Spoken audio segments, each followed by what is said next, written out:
नमस्कार दोस्तों, आप सभी का बहुत बहुत स्वागत है आपके अपने YouTube channel business education point पर। आज की इस वीडियो में हमने मध्य प्रदेश से संबंधित प्रमुख प्रश्नों को रखा है, जो कि यूनिट 1 का पार्ट है मध्य प्रदेश की प्रमुख जनजाति व्यक्तित्व। उसी श्रृंखला को हम स्टार्ट करते हैं। उसके पहले यदि अभी तक आपने हमारे चैनल को सब्सक्राइब नहीं किया हो तो सर्वप्रथम आप हमारे चैनल को सब्सक्राइब करें।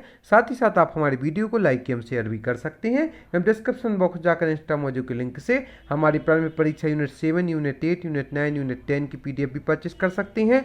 50 FLT टेस्ट सीरीज भी ले सकते हैं। मुख्य परीक्षा के नोट्स भी परचेस कर सकते हैं। साथ ही साथ आप हमें फेसबुक, यूट्यूब, इंस्टाग्राम, टेलीग्राम आदि के माध्यम से ज्वाइन करके प्रमुख जानकारियां हमसे प्राप्त कर सकती हैं। आज का जो हमारा वीडियो है वह हमने प्रारंभिक परीक्षा को ध्यान में रखकर बनाया है, जिसमें हमने प्रमुख जनजाति व्यक्तित्वों पर चर्चा करेंगे। चलिए देखते हैं आज के हमारे इस वीडियो को। आज के हमारा प्रथम जनजाति व्यक्तित्व है दिलीप सिंह भूरिया। दिलीप सिंह भूरिया जी के बारे में जानते हैं कि इनका जन्म 1944 में झाबुआ में हुआ था।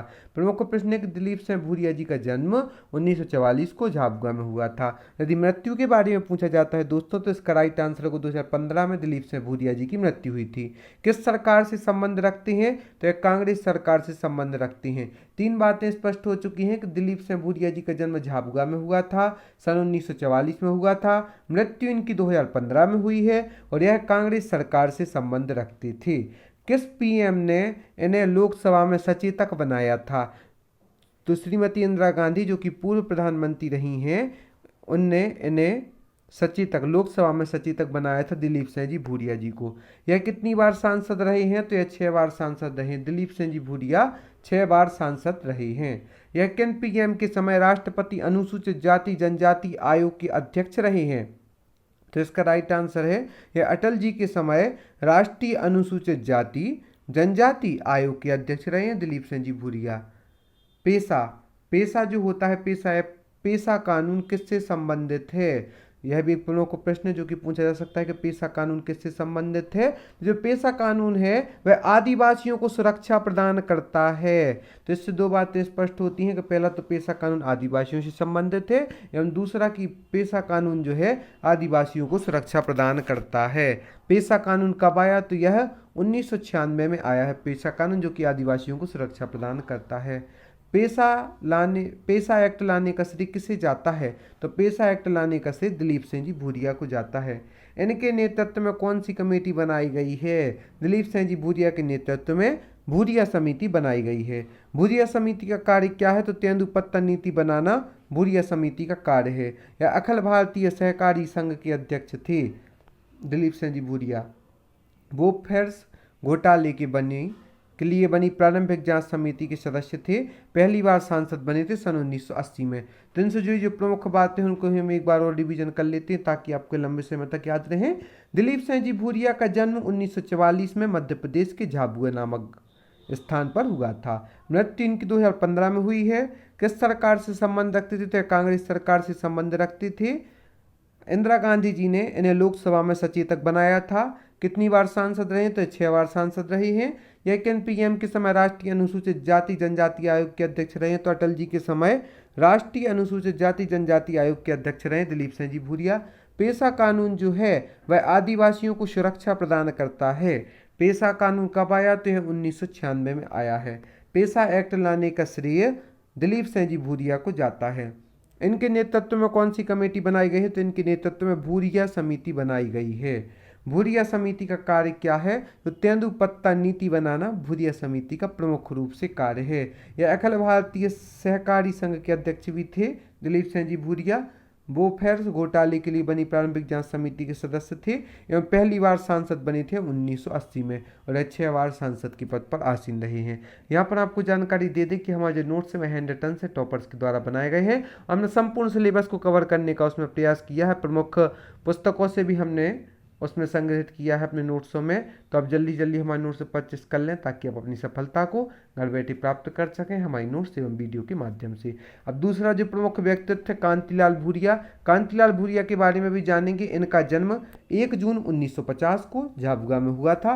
पार्टी इनकी कांग्रेस थी।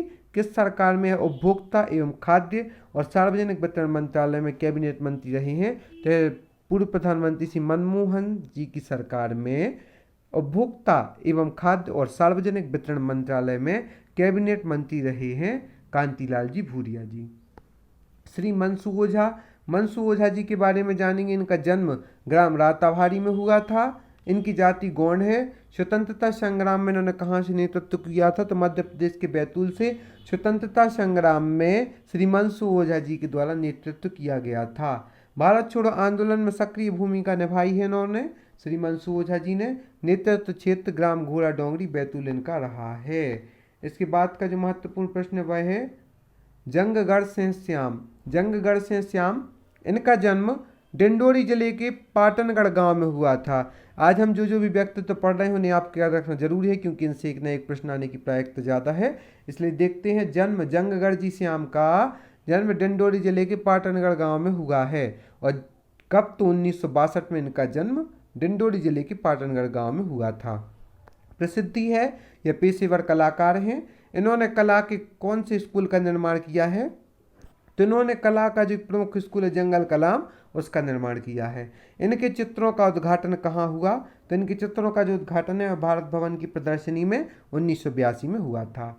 सम्मान को 1986 में शिखर सम्मान से सम्मानित किया गया है। इनकी कला को किस नाम से जाना जाता है? तो जंगल कलाम के नाम से इनकी कला को जाना जाता है। इन्होंने मध्य प्रदेश की विधानसभा और भोपाल के भारत भवन के गुम्बद को भी चित्रित किया है। इनके चित्रों के प्रमुख विषय गौंड देवता रहे हैं। कला की विशेषता रंगीन डॉट्स की लाइनों का प्रयोग किया है। यह पुनः देखते हैं, जंगगढ़ जी श्याम जी का जन्म डिंडोरी जिले के पाटनगढ़ नामक गांव में हुआ था 1962 में। प्रसिद्धि है क्योंकि यह पेशेवर कलाकार हैं। इन्होंने कला के कौन से स्कूल का निर्माण किया था? तो इन्होंने जंगल कलाम स्कूल का निर्माण किया था। इनके चित्रों का उद्घाटन 1982 में भारत भवन की प्रदर्शनी में हुआ था। सम्मान 1986 में शिखर सम्मान से इनको सम्मानित किया गया है। इनकी कला को जंगल कलाम के नाम से भी जाना जाता है। इन्होंने मध्य प्रदेश की विधानसभा और भोपाल के भारत भवन के गुम्बद को भी चित्रित किया है। इनके चित्रों के प्रमुख विषय गौंड देवता रहे हैं। कला की विशेषता रही रंगीन डॉट्स की लाइनों का प्रयोग किया है इन्होंने। तो इस प्रकार से देखते हैं, हम एक बार पुनः रिविजन कर लेते ताकि आपको लंबे समय तक याद रहे। दिलीप सिंह जी भूरिया का जन्म 1944 में झाबुआ में हुआ है। मृत्यु इनकी 2015 में हुई थी। कांग्रेस सरकार से संबंध रखते थे और इंदिरा गांधी जी ने लोकसभा में सचेतक बनाया था दिलीप सिंह जी भूरिया को। यह 6 बार सांसद रहे और सर्वप्रथम सांसद 1980 में बने थे। यह अटल जी के समय राष्ट्रीय अनुसूचित जाति जनजाति आयोग के अध्यक्ष भी रहे हैं। पेशा कानून किससे संबंधित है? तो पेशा कानून जो है वह आदिवासियों को सुरक्षा प्रदान करता है। पेशा कब आया? तो 1996 में पेशा कानून आया। पेशा एक्ट लाने का श्री दिलीप सिंह जी भूरिया को जाता है। इनके नेतृत्व में भूरिया समिति बनाई गई थी। भूरिया समिति का कार्य तेंदुपत्ता नीति बनाना है। यह अखिल भारतीय सहकारी संघ के अध्यक्ष थे। बोफोर्स घोटाले के लिए बनी प्रारंभिक जांच समिति के सदस्य थे। पहली बार 1980 में सांसद बने थे। और कांतिलाल भूरिया जी का जन्म 1 जून 1950 को झाबुआ में हुआ था। यह भी कांग्रेस पार्टी से संबंधित है और यह मनमोहन सरकार में उपभोक्ता एवं खाद्य और सार्वजनिक वितरण मंत्रालय में कैबिनेट मंत्री रहे हैं। श्री मनसू ओझा जी का जन्म ग्राम राताभारी, इनकी जाति गौंड है। स्वतंत्रता संग्राम में इन्होंने बैतूल जिले से नेतृत्व किया था। भारत छोड़ो आंदोलन में सक्रिय भूमिका निभाई है। इनके यदि नेतृत्व क्षेत्र में देखा जाए तो ग्राम घोड़ा डोंगरी बैतूल इनका नेतृत्व क्षेत्र रहा है। जंगगढ़ सिंह श्याम जी का जन्म डिंडोरी जिले के पाटनगढ़ गांव में और कब? तो 1962 में हुआ था। प्रसिद्ध या पेशेवर कलाकार हैं। इन्होंने कला के जंगल कलाम स्कूल का निर्माण किया है। इनके चित्रों का उद्घाटन भारत भवन की प्रदर्शनी में 1982 में हुआ है। सम्मान इनका 1986 में शिखर सम्मान से सम्मानित किया गया था। इनकी कला को जंगल कलाम के नाम से भी जाना जाता है। इन्होंने मध्य प्रदेश की विधानसभा भोपाल की भारत भवन के गुम्बद को भी चित्रित किया है। इनके चित्रों के प्रमुख विषय गौंड देवता रहे हैं। कला की विशेषता रंगीन डॉट्स की लाइनों का इन्होंने प्रयोग किया है। तो इस प्रकार आज की वीडियो में जंगगढ़ सिंह श्याम, श्री मनसू ओझा, कांतिलाल भूरिया एवं साथ ही साथ दिलीप सिंह भूरिया के बारे में भी जाना। आज का जो हमारा जो वीडियो है बहुत ही इंपॉर्टेंट है। इसे भी आप इंस्टा मोजो से परचेस कर सकते हैं। हमारा जो कॉन्टैक्ट नंबर दिया जाता है 70 67 92 34 10, उसके माध्यम से आप यूनिट 7 के खाद्य प्रसंस्करण, मानव शरीर संरचना, कृषि उत्पाद तकनीक, विज्ञान एवं पर्यावरण, राष्ट्रीय स्वास्थ्य कार्यक्रम, साथ ही साथ यूनिट 8 की करेंट अफेयर्स की PDF भी परचेस कर सकते हैं।